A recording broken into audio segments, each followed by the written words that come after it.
History faculty times coaching के इस platform पर आप सभी का स्वागत है। आज यह पहली क्लास है हिस्ट्री की, तो बहुत ही शुरू से पढ़ाया जाएगा। आई थिंक आप सभी लोग बड़ी आसानी से हिस्ट्री को समझ पाएंगे।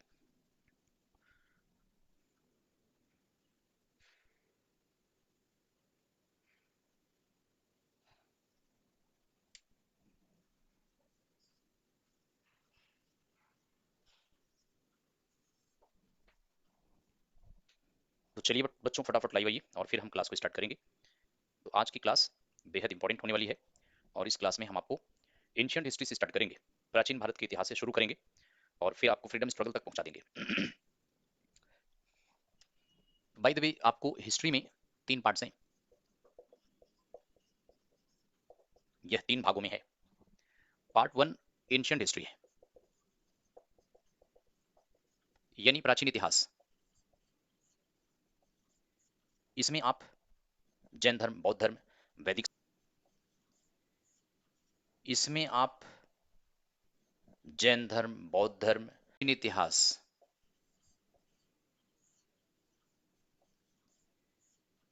इसमें आप जैन धर्म, बौद्ध धर्म, वैदिक सभ्यता, सिंधु सभ्यता, एलेक्जेंडर के आक्रमण,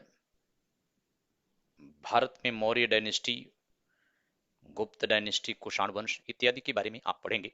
अर्थात हिंदू, जैन, बौद्ध कल्चर के बारे में होगा। यह 5 लाख बीसी से स्टार्ट होता है। 711 एडी तक लगभग प्राचीन काल है ये। तो एंशिएंट हिस्ट्री बच्चे काफी लंबा पीरियड है। दूसरा पार्ट इसमें मेडिवल हिस्ट्री है,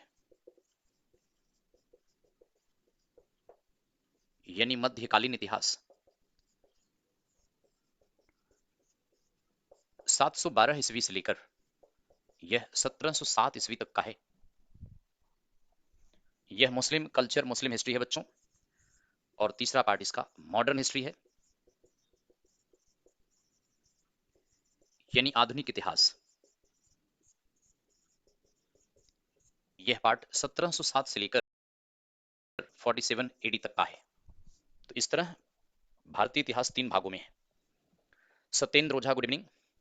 तो बच्चे बोर्ड क्लियर दिखाई पड़ रहा है ना? वीडियो क्लियर चल रही है, वॉइस क्लियर है?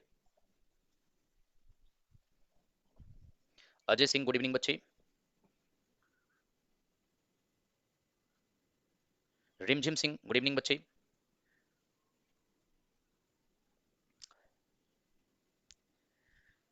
राजा Singh, good evening. Shashank Kumar, good evening. Satyavrat Nayak, good. तो हिस्ट्री 3 भागों में डिवाइड है। ये 3 पार्ट्स हैं हिस्ट्री के। तो प्राचीन काल से हम आज आपकी क्लास को स्टार्ट करेंगे। एंशियंट हिस्ट्री से हम स्टार्ट करेंगे। और वैसे तो आप जानते हैं हिस्ट्री जो है, इतिहास, पूरे वर्ल्ड में अगर आपसे पूछा जाए कि फादर ऑफ हिस्ट्री किसे कहा जाता है, इतिहास का जनक किसे कहा गया है, तो इतिहास का जनक बच्चों आप जानते हैं हेरोडोटस को कहा गया है। जीएस स्पेशल बैच है बच्चे, 1 साल का, बिल्कुल रिमझिम हेरोडोटस। 1 ईयर का लगभग है बच्चे। ये मार्च 2023 तक चलेगा। 5th में से लेकर मार्च 2023 तक का बैच है। सत्यव्रत नायक, थैंक यू बच्चे, थैंक यू। तो इतिहास बच्चे 3 भागों में यही है, आप देख लीजिए स्क्रीन पर। तो ये 3 पार्ट्स में है। एंशियंट हिस्ट्री यानी प्राचीन, 5 लाख बीसी से लेकर 711 एडी तक का है। बीसी की फुल फॉर्म है बिफोर क्राइस्ट, या इसको एक और चीज कहते हैं, बीसी को बिफोर क्राइस्ट इरा, बिफोर बीसीई भी कहते हैं, और एडी को एना डोमिना, एना डोमिनी भी कहते हैं। तो बीसी की फुल फॉर्म अगर पूछें तो before Christ era, before Christ, BCE भी होता है इसमें, एरा अर्थात ईसा पूर्व। और एडी को कहते हैं एना, एनो डोमिनी, इसको कहते हैं बच्चे ईसवी सन। तो बीसी में डेट माइनस में चलती है और एडी में प्लस में चलती है। डब्बू कुमार, बिल्कुल, इससे आपका बीपीएससी बड़े आराम से कवर हो जाएगा। बीपीएससी आपका पूरा जीएस इसमें पढ़ोगे आप समझ लीजिए यूपीएससी का 70% तक कवर होगा, यूनियन पब्लिक सर्विस कमीशन 70% तक कवर होगा, बीपीएससी पूरा पूरा कवर होगा, और भी जो एग्जाम देंगे आप सारा कवर होगा। तो चलिए हम आपको एंशिएंट हिस्ट्री से रिलेटेड पॉइंट्स बताना स्टार्ट करेंगे। शुरू से पढ़ाए ना आपको, बीच से नहीं पढ़ना है, शुरू से पढ़ाएं, स्टार्टिंग से पढ़ाते हैं, मिडिल हिस्ट्री नहीं पढ़ाते हैं, आपको स्टार्ट से पढ़ाते हैं, शुरू से ही। तो जैसा कि हमने आपको बताया, ओके अजय सिंह, क्या बात है, थैंक यू अजय। सीडीएस के लिए सफिशिएंट है, बिल्कुल सफिशिएंट है बच्चे। जब आपका यूपीएससी 70% कवर हो जाएगा, सीडीएस परफेक्ट है बच्चे। इसमें वर्ल्ड हिस्ट्री नहीं पढ़ाएंगे, रिमझिम, यह इंडियन हिस्ट्री होगा। वर्ल्ड हिस्ट्री यूपीएससी में पढ़ाते हैं। नोट कॉपी में बनाया बच्चे, आपको पीडीएफ मिल जाएगी, थोड़ा पढ़ाने के बाद हम आपको पीडीएफ अवेलेबल करवा देंगे। बट अगर ट्राई करें आप खुद बनाना तो बहुत अच्छी बात है, आप उसमें इन्वॉल्व रहेंगे ना। कोशिश करें आप लोग कि अपना नोट्स खुद बनाएं, जिससे आप इंगेज रहेंगे। तो प्राचीन इतिहास में अगर आप देखिए, तो वैसे तो एंशिएंट हिस्ट्री एक तो प्री हिस्ट्री कहलाता है, यानी पूर्व ऐतिहासिक काल।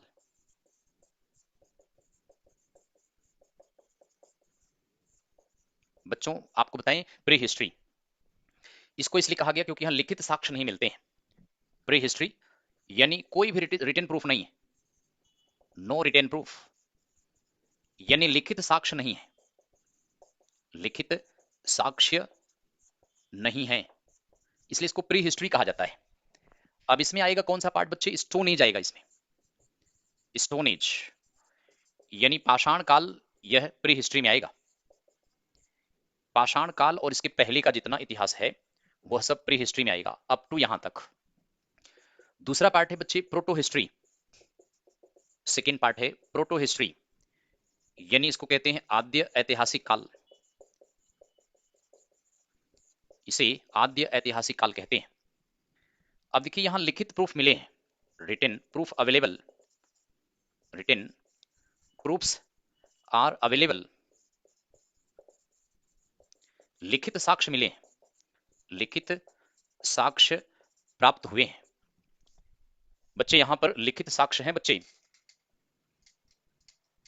ठीक है। बीपीएससी तक बताया तो बच्चे मार्च 2023 तक कंप्लीट होगा ये बैच। दर्पण कुमार, यह बैच मार्च 2023 तक कंप्लीट होगा।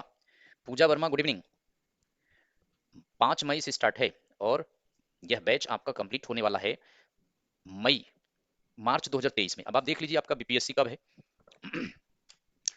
तो एंशिएंट हिस्ट्री में प्री हिस्ट्री, प्रोटो हिस्ट्री। अब देखिए इसमें प्रोटो हिस्ट्री में क्या आता है बच्चों, इंडस वैली सिविलाइजेशन आता है, यानी सिंधु घाटी की सभ्यता इसमें आती है।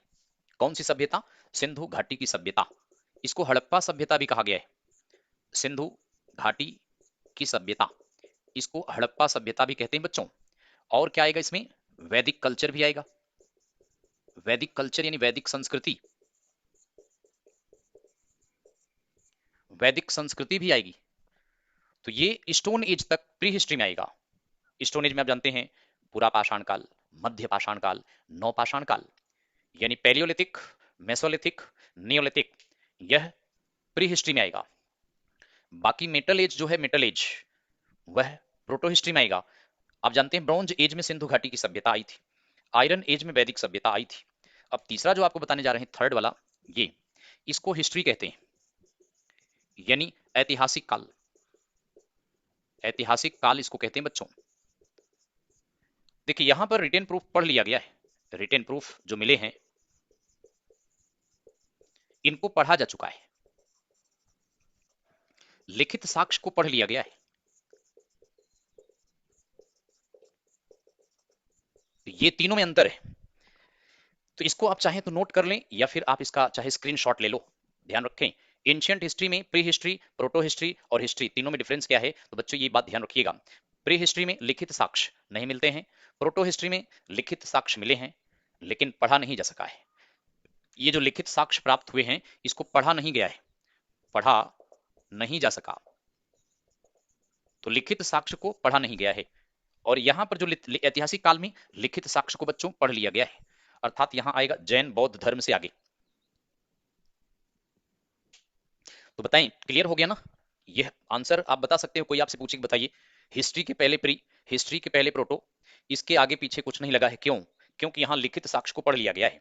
इंडिया में पहली लिपि जिसको पढ़ा गया, ब्रह्मी लिपि था ना, ब्रह्मी लिपि 1837 में एक अंग्रेज जिसका नाम जेम्स फर्स्ट था, सॉरी प्रिंसेप ने, जेम्स प्रिंसेप ने पढ़ा था। अशोक के द्वारा लेखों पर लिखा गया ब्रह्मी लिपि जेम्स प्रिंसेप ने 1837 में पढ़ा था। इंडिया की पहली लिपि है जो पढ़ा गया है, इसकी चर्चा हम आगे करेंगे, बट आप ध्यान रखिएगा जैन धर्म, बौद्ध धर्म, एलेक्जेंडर के आक्रमण, उसके बाद मौर्य डायनेस्टी इत्यादि, यह सब आगे ऐतिहासिक काल में आते हैं क्योंकि लिखित प्रमाण को पढ़ लिया गया है। अंतर यही है।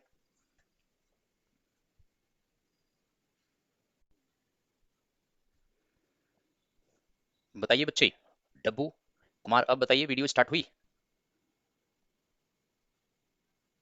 डब्बू कुमार बताएं, क्या अब वीडियो स्टार्ट हो गई बच्चे?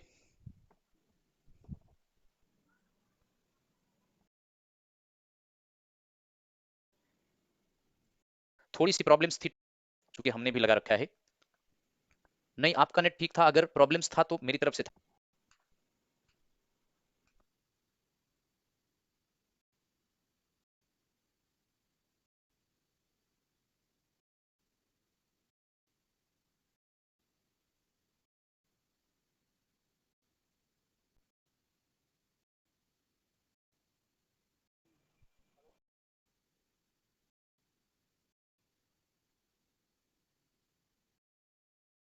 बच्चों ठीक चल रहा है वीडियो? मैं अभी म्यूट किया था आपको क्योंकि मैनेजमेंट से कॉल करके बता रहा था प्रॉब्लम्स आपकी। तो अब आप बताओ, अब ठीक चल रहा है? फिर आगे बढ़ें, फिर आगे की तरफ चलते हैं, फिर से रिवाइज करा देते हैं। प्री हिस्ट्री, कोई भी लिखित साक्ष्य नहीं मिला है, स्टोन एज तक इसमें प्री हिस्ट्री में आता है। प्रोटो हिस्ट्री, आद्य ऐतिहासिक काल, रिटन प्रूफ मिले हैं, पढ़ा नहीं जा सका है। सिंधु सभ्यता या हड़प्पा सभ्यता और वैदिक सभ्यता, ये प्रोटो हिस्ट्री में आते हैं। हिस्ट्री ऐतिहासिक काल इसको कहते हैं, इसमें लिखित साक्ष्य को पढ़ लिया गया है और पहली लिपि जो पढ़ी गई है वह ब्रह्मी लिपि है, ब्रह्मी स्क्रिप्ट, ब्रह्मी लिपि। बच्चों इसको पढ़ा गया सका है, तो ब्रह्मी लिपि को पढ़ लिया गया है। किसने पढ़ा था ये पूछा जाए तो 1837 में जेम्स प्रिंसिप नाम का एक अंग्रेज, इसी ने ब्रह्मी लिपि को पढ़ा था 1837 में। और इसी लिपि से बच्चे प्राकृत भाषा आई है। चलिए ये हम मिटाते हैं और आपको आगे की तरफ ले चलते हैं। तो आइए अगले पॉइंट की तरफ चलते हैं। एक बात और से ध्यान रखिएगा, इतिहास का जनक हेरोडोटस को कहा जाता है। हेरोडोटस ग्रीस से बिलोंग करता था। हेरोडोटस ग्रीस का था बच्चे, यूनान का था। तो इतिहास के जनक हेरोडोटस ने हिस्टोरिका नामक बुक लिखा है। हेरोडोटस हिस्टोरिका नामक बुक लिखा है और इस बुक में, हिस्टोरिका बुक में इंडिया की का भी जिक्र है। बच्चों हम बाइलिंगुअल पढ़ा रहे हैं, फुली ना तो इंग्लिश में होगा और ना फुली हिंदी में होगा, बाइलिंगुअल होगा और आपको इस तरह से समझ में आएगा। एक है ऐसे सत्यव्रत नायक कह रहे हैं इंग्लिश में, तो बच्चों ये बाइलिंगुअल रहेगा, फुली इंग्लिश मीडियम में नहीं होगा ना फुली हिंदी में होगा, बाइलिंगुअल रहेगा, जिससे कि दोनों मीडियम के बच्चों को फायदा होगा। हेरोडोटस इसलिए फादर ऑफ हिस्ट्री कहलाता है क्योंकि उसने हिस्टोरिका नामक बुक लिखा और इस बुक में उसने डेट वाइज क्रोनोलॉजिकल ऑर्डर में हिस्ट्री को कंपाइल्ड किया है। सीरियल ऑर्डर में हिस्टोरिकल एविडेंसेस को अपनी बुक हिस्टोरिका में लिखा है, यानी डेट वाइज लिखा है। ठीक है, तो फादर ऑफ हिस्ट्री अगर आपसे पूछें तो यही लगाना है, फादर ऑफ हिस्ट्री यानी इतिहास का जनक हेरोडोटस को कहा गया है। यह ग्रीस से बिलोंग करता था और इसने हिस्टोरिका नामक हिस्टोरिका ग्रीक लैंग्वेज में, फादर ऑफ हिस्ट्री हेरोडोटस यह यूनानी था। हिस्टोरिका नामक किताब में यूनानी भाषा में है। इसने भारत का भी जिक्र किया है। इंडस नदी के नाम से हेरोडोटस ने इंडिया नाम दिया है। रिवर इंडस के नाम से इंडिया हेरोडोटस ने लिखा है। इंडिया के कई नाम हैं। फर्स्ट नाम रेवा या सकल जम्बूद्वीप था। दूसरा नाम आर्यावर्त पड़ा, आर्यों की वजह से। तीसरा नाम भारतवर्ष पड़ा, आर्यों का एक ट्राइब था जिसका नाम भरत था, भरत के नाम से भारतवर्ष नाम दिया गया। चौथा नाम इंडस नदी के नाम से ग्रीक वालों ने इंडिया नाम दिया। फिफ्थ नेम हिंदुस्तान, मुस्लिम्स ने दिया था। पहला मुस्लिम इन्वेडर इंडिया पर मोहम्मद बिन कासिम था, सिंध पर अटैक किया था। अरबी भाषा में स को ह कहते हैं, सिंध को हिंद कहा। तो हिंद से हिंदुस्तान नाम पड़ा है। हिंदू कोई धर्म नहीं है, हिंदू एक आइडियोलॉजी है। धर्म भागवत धर्म है, ब्राह्मण धर्म है। तो बच्चों इस तरह से इंडिया नाम ग्रीक वालों ने दिया था। इंडिया में ऐसा कोई लेखक नहीं है, ऐसा कोई राइटर नहीं है जिसको फादर ऑफ इंडियन हिस्ट्री कहा जाए। इंडिया में जो लेखक थे राजा महाराजा के दरबार में, वो चारण कवि थे, अपने राजा की तारीफ करते थे, वाहवाही लेते थे, हिस्ट्री से कोई मतलब नहीं था उनको। जैसे आप जानते हैं पृथ्वीराज चौहान के दरबार में चंद्रवरदाई थे, चंद्रवरदाई ने पृथ्वीराज रासो लिखा है, लेकिन उसमें हिस्ट्री से कोई मतलब नहीं था। चंद्रवरदाई ने पृथ्वीराज रासो में अपने किंग पृथ्वीराज चौहान की तारीफ किया है। और इसी तरह से बच्चे इंडिया में एक हिस्टोरियन है, कश्मीर का इतिहास जिसने लिखा है उसका नाम है कल्हण। कल्हण ने कश्मीर का इतिहास लिखा है, हिस्ट्री ऑफ कश्मीर, लेकिन उनको भी फादर ऑफ हिस्ट्री नहीं कहते हैं। कश्मीर का इतिहास कल्हण की किताब राजतरंगिणी में है। तो इस तरह से अगर आपसे पूछें कि father of history Indian history, तो ऐसा कोई नहीं है, बट हाँ कश्मीर के बारे में कल्हण ने लिखा है। तो चलिए हम आपको प्री हिस्ट्री में स्टोन एज की तरफ ले चलते हैं। बच्चों स्टोन एज यानी पाषाण काल, इस तरफ ले चलते हैं। और इसका टाइमिंग अगर आप देखें तो लगभग 5 लाख बीसी से 5 लाख बीसी से लेकर इसका टाइमिंग 2500 बीसी तक है, और कहीं कहीं 4000 बीसी भी दिया है। तो स्टोन एज का टाइमिंग लगभग 4000 बीसी भी दिया है, 2500 बीसी भी है, कहीं कहीं 4000 बीसी भी दिया है। अब बच्चों देखिए स्टोन स्टोन पहला टूल्स था जिसका प्रयोग सबसे पहले किया गया है। स्टोन से पहले ये लोग किसी टूल्स को नहीं जानते थे। वैसे तो आप जानते हैं प्रारंभ में मनुष्य जंगली जानवरों की तरह था। वह जंगली जानवरों की तरह चारों हाथ पैर दोनों से चलता था, वृक्षों पे रहता था, वृक्ष की छाल खाल या फिर जंगली जानवरों का शिकार करता था। इनका लाइफ बिल्कुल एकदम जंगली जानवरों जैसा था, आज के चिंपैंजी जैसा होते थे। धीरे धीरे आदमी खड़े होने स्टार्ट किए, दो पैरों पर चलने लगे।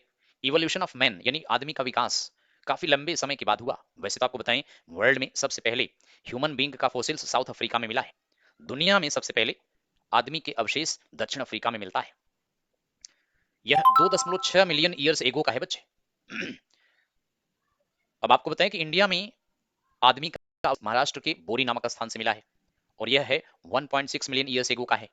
तो दक्षिण अफ्रीका में सबसे पहले मानव फोसिल्स मिला है।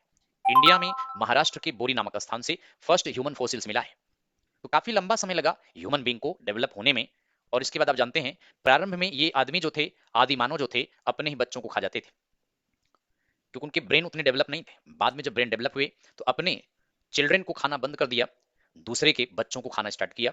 और ब्रेन डेवलप हुआ तो मानव बच्चों को खाना बंद कर दिया, बल्कि जंगली जानवरों का शिकार करने लगे। अब ये लोग कभी कभी शिकार करने जाते, स्वयं शिकार हो जाते थे, यानी जंगली जानवरों के स्वयं भी शिकार हो जाते थे। तो इन्होंने क्या किया, बाद में जैसे जैसे ब्रेन डेवलप होता गया, हंटिंग के लिए प्लानिंग करने लगे। हंटिंग के लिए पेंटिंग करते थे कि भाई देखो ये शिकार है, हम इस पर इस तरह से अटैक करेंगे, प्लान करके फिर उस पर अटैक किया करते थे। तो बच्चों आपको बताएं कि initial stage evolution of human being बड़ा टफ था, तो काफी लंबा प्रोसेस लगा। पहले ये समूह में नहीं रहते थे, बाद में ब्रेन डेवलप हुआ, समूह में ग्रुप में रहने लगे, कंबाइंड होकर जंगली जानवरों के। प्रारंभ में जो स्टोन टूल्स यूज किया, बड़े बड़े पत्थर के टुकड़े होते थे, उसमें धार नहीं होता था। वे वार करते लेकिन जंगली जानवर भाग खड़े होते थे, शिकार नहीं कर पाते थे। बाद में उसको शार्प करने लगे, स्टोन टूल्स को शार्प करने लगे, धार बनाने लगे। तो देन उसमें फ्लेम्स यानी आग का आविष्कार किया, पत्थरों को काट करके, पत्थरों को रगड़ करके फिर आग का विकास किया। तो लंबे प्रोसेस के बाद ये लोग काफी डेवलप हुए हैं। बच्चों स्टोन एज को 3 भागों में डिवाइड किया गया है। पहला है पैलियोलिथिक एज, फर्स्ट पार्ट है ये पैलियोलिथिक एज। इसको हिंदी में कहते हैं पूरा पाषाण काल। और इसका टाइमिंग अगर आप देखें तो 5 लाख बीसी से यहां से इसका टाइमिंग बच्चों काफी लंबा समय तक है इसका। 5 लाख बीसी से लेकर यह 9000 बीसी तक चला है। तो काफी लंबा एज था ये पूरा पाषाण काल।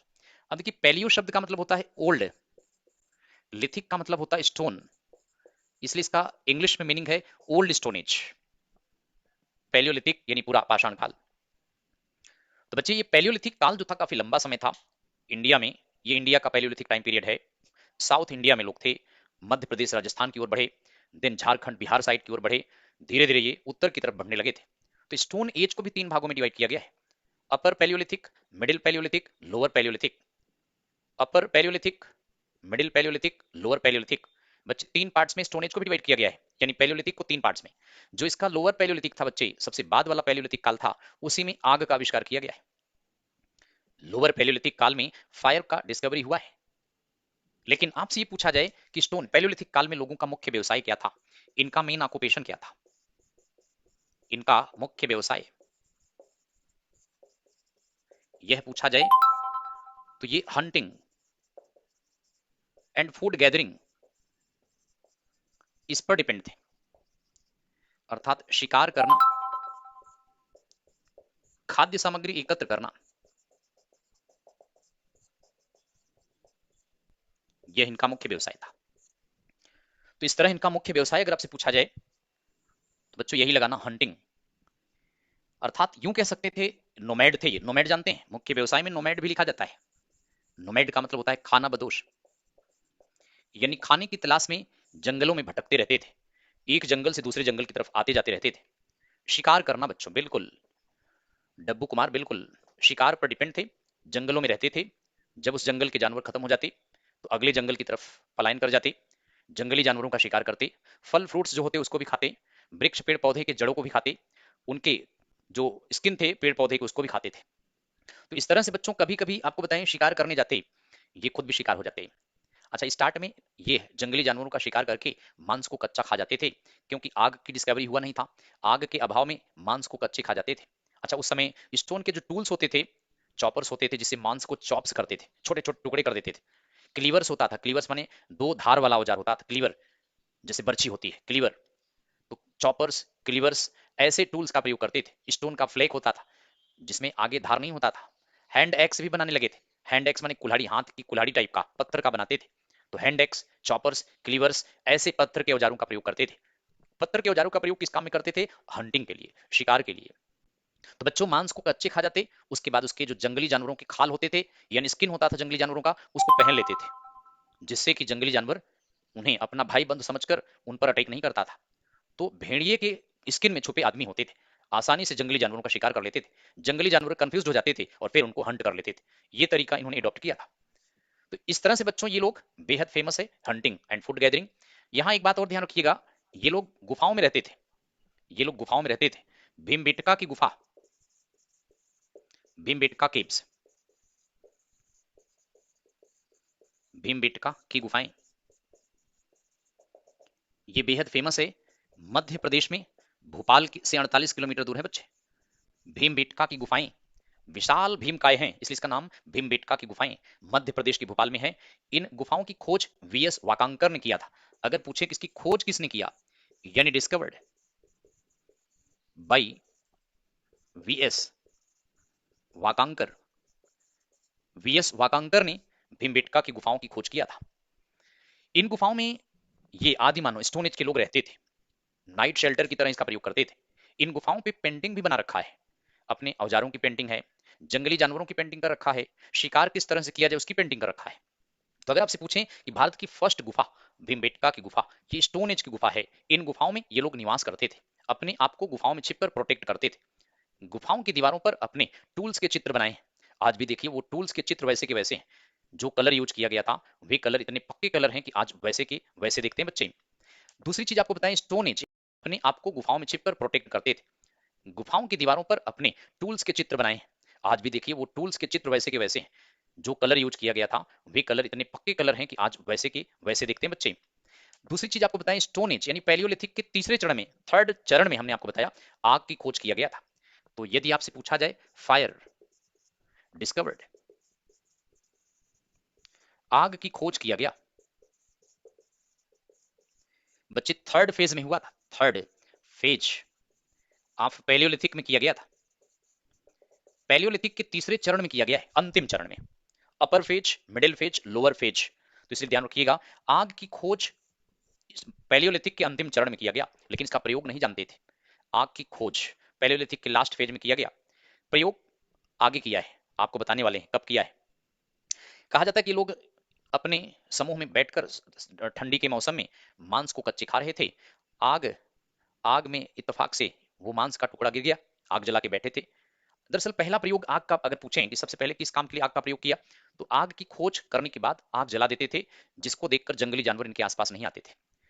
यानी फ्लेम्स से वाइल्ड एनिमल डरते थे, तो ये समझ गए कि जंगली जानवर आग के फ्लेम से डरते हैं, इसलिए ये लोग आग जला देते जिससे जंगली जानवर इनके आसपास नहीं आता। ये लोग अपने आप को प्रोटेक्ट किया फायर के द्वारा। दूसरा प्रयोग इन्होंने तब किया जब ये आग के पास बैठकर मांस खा रहे थे, मांस का एक टुकड़ा आग में गिर पड़ा, बुरी तरह से भुन गया। जब उसको निकालकर चखा तो इनको स्वादिष्ट लगा, तो इसके बाद ये मांस को भूनकर खाने लगे। और उसके बाद बच्चों आगे चलकर आग से जंगली जानवरों को जंगलों को जला दिया, जंगल जला के उसको राख कर दिया, फिर उस पर फसल बोया, काटा, और फिर आगे के जंगल को काट कर सुखाया, जलाया, फसल बोया, फसल काटा, फिर आगे चले जाते थे, यानी शिफ्टिंग कल्टीवेशन। तो इस तरह आग की खोज इस काल में हुआ था। अब आपको बताएं, देखिए पैलियोलिथिक और नियोलिथिक, पूरा पाषाण काल, नव पाषाण काल के बीच का एक काल है मध्य पाषाण काल। तो आइए हम देखते हैं मध्य पाषाण काल, यानी स्टोन एज का दूसरा पार्ट है बच्चे, मिडिल स्टोन एज, मध्य पाषाण काल। समझ में आ रहा है? एंशियंट है, थोड़ी सी टफ है, बट ये है कि आप टफ पढ़ लेंगे तो आगे आसान आएगा। तो आइए देखते हैं, स्टोन एज का दूसरा पार्ट है बच्चे मिडिल स्टोन एज, यानी मेसोलिथिक, मध्य पाषाण काल। बच्चों 9000 बीसी से 8000 बीसी तक मात्र 1000 साल का काल है ये। मेसोलिथिक दूसरा पार्ट, पहला पैलियोलिथिक है, दूसरा मेसोलिथिक है। मेसो का मतलब होता है मिडिल, बच्चे मेसो का मतलब मिडिल होता है, लिथिक का मतलब स्टोन होता है, तो इसको मिडिल स्टोन एज कहा गया है, मध्य पाषाण काल। अब देखिए मात्र 1000, मात्र 1000 साल का है।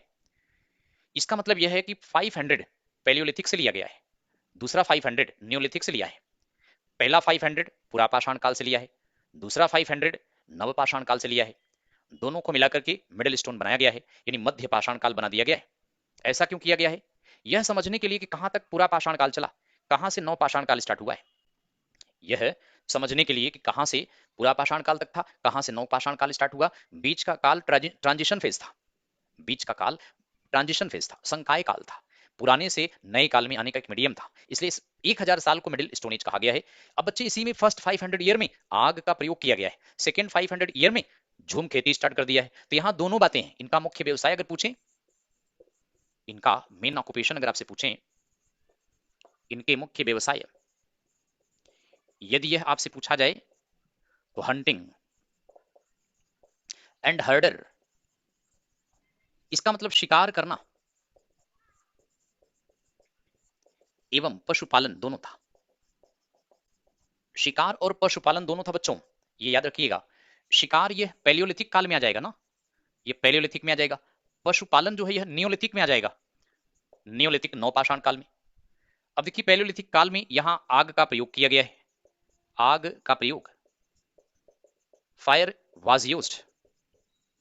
और यहां पर अगर आप देखें पशुपालन, ब्रीडिंग एनिमल और शिफ्टिंग कल्टीवेशन था, शिफ्टिंग कल्टीवेशन, यानी इसको आप कह सकते हैं झूम खेती। तो इस तरह से दोनों चीजें हैं, शिकार भी करते थे, आग का प्रयोग करने लगे, यह दोनों पुरापाषाण काल से जुड़ा हुआ है। पशुपालन और खेती ये दोनों नवपाषाण काल से जुड़ा है।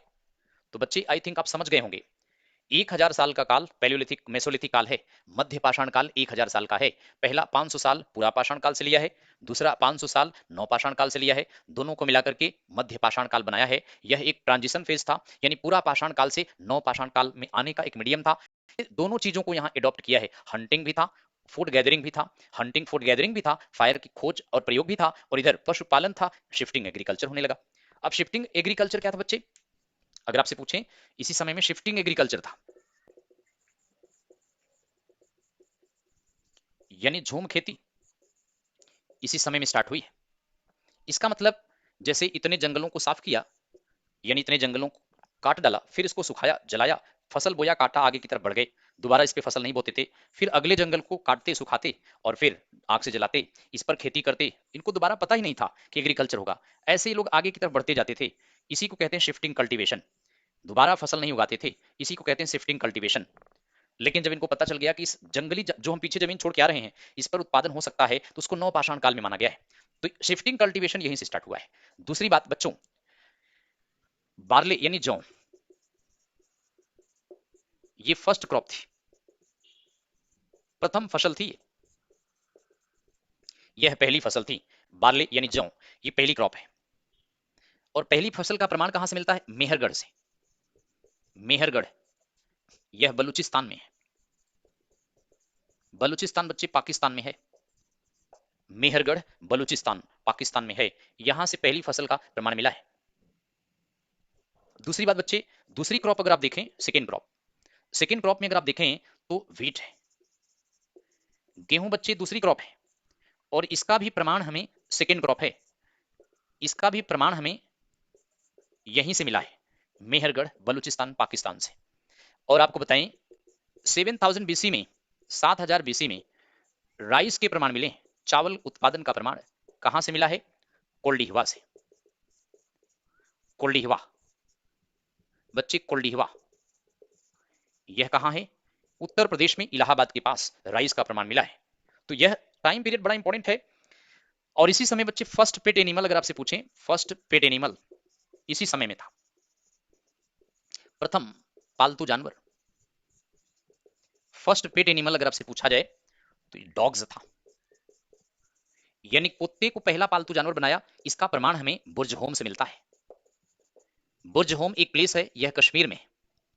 तो कश्मीर के बुर्ज होम से हमें डॉग्स के प्रमाण मिले हैं। तो फर्स्ट पेट एनिमल आपको लगाना पड़ेगा, प्रथम पालतू जानवर, यह भी मेसोलिथिक काल में था। बुर्ज होम कश्मीर से मिला है, जहां एक कुत्ते के कंकाल के साथ एक आदमी के कंकाल का प्रमाण मिला है। एक या कई ऐसे प्रमाण मिले हैं। कश्मीर में लोग अंडरग्राउंड मकान बना के रहते थे। भूकंप आया होगा, ये लोग दब के मर गए होंगे। खुदाई में कुत्ते के साथ आदमी के कंकाल का प्रमाण मिला है। लेकिन आपको बताएं, कुत्ते से पहले ये लोग गोट यानी भेड़ बकरी पालते थे, शीप एंड गोट। कश्मीर में लोग अंडरग्राउंड मकान बना के रहते थे। भूकंप आया होगा, ये लोग दब के मर गए होंगे। खुदाई में कुत्ते के साथ आदमी के कंकाल का प्रमाण मिला है। लेकिन आपको बताएं, कुत्ते से पहले ये लोग गोट यानी भेड़ बकरी पालते थे, शीप एंड गोट पालते थे। प्लेन एरिया में, जैसे राजस्थान में, मध्य प्रदेश में आदमगढ़ में, बगोर में, यहां से हमें शीप और गोट के प्रमाण मिलते हैं। लेकिन आदमी के कंकाल के साथ गोट और शीप के प्रमाण नहीं मिले। जबकि कश्मीर में बुर्ज होम नामक स्थान से कुत्ते के कंकाल के साथ आदमी का कंकाल मिला है। इसीलिए डॉग्स को फर्स्ट पेट एनिमल मानते हैं। तो बताइए, समझ में आया? अगर आपसे पूछा जाए तो आप डॉग पेट लगाइएगा। फर्स्ट क्रॉप अगर पूछे तो बार्ले लगाइएगा। ये सब इसी समय में था और यह एक मिडिल काल था। पुरा पाषाण काल, मध्य पाषाण काल, दो कालों के बीच का काल मध्य पाषाण काल था। रिमझिम हम आपको साइंस नहीं पढ़ा रहे हैं जो सारी स्पेसीज को कवर करेंगे, हम हिस्ट्री पढ़ा रहे हैं। और जो पढ़ा रहे हैं उसी पर फोकस करें। ये सब साइंस वाले पढ़ाएंगे, एंथ्रोपोलॉजी वाले। जब ऑप्शनल लोगे ना, एंथ्रोपोलॉजी, एंथ्रोपोलॉजी में ये सब पढ़ाया जाता है, ये इतिहास है। और ये जीएस के बैच हैं, ये आपका वो ऑप्शनल नहीं है बच्चे, ये एंथ्रोपोलॉजी, ये सब एंथ्रोपोलॉजी में पढ़ाया जाता है। तो स्टोन एज की तीन पार्ट्स, पहला पैलियोलिथिक, दूसरा मेथोलिथिक, तीसरा पार्ट अब आप देखिए, थर्ड पार्ट, तीसरा नियोलिथिक एज है, नव पाषाण काल, 8000 बीसी से लेकर 2500 बीसी तक या 4000 बीसी तक। तो नियोलिथिक, नव, नियो माने न्यू होता है। तीसरा पार्ट अब आप देखिए, के साथ आदमी के कंकाल का प्रमाण मिला है। लेकिन आपको बताएं, कुत्ते से पहले नियोलिथिक एज है, नव पाषाण काल, 8000 बीसी से लेकर 2500 बीसी तक या 4000 बीसी तक। तो नियोलिथिक, नव, नियो माने न्यू होता है, लिथिक माने स्टोन होता है। इसको न्यू स्टोन एज कहा गया है, नव पाषाण काल कहा गया है।